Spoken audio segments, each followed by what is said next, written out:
ఈడిచుకొచ్చి పద్మపాదాచార్యుల వారి దగ్గర నించోబెట్టాడు. ఆయనకేం కనపడలేదు. ఏమిటి నరసింహస్వామి వచ్చారంటే ఏమిటన్నారు. రాకపోవడం ఏమిటి, నిన్నటి నుంచి వెతుకుతున్నాను నిద్రాహారం లేకుండా, ఇగో ఇప్పుడు దొరికింది సాయంకాలం చచ్చిపోదామంటే అన్నారు. ఈయనకి కనపడదు, ఆయనేమో ఇదిగో అంటారు.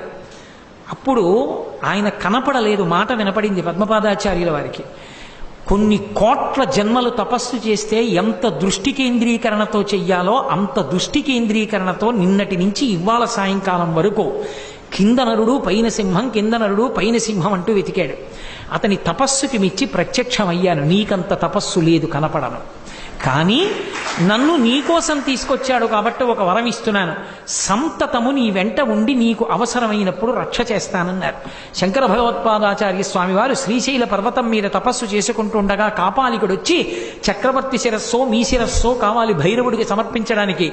చక్రవర్తి శిరస్సు నాకెక్కడ దొరుకుతుంది, సర్వసంగ పరిత్యాగి అయిన మీ శిరస్సుని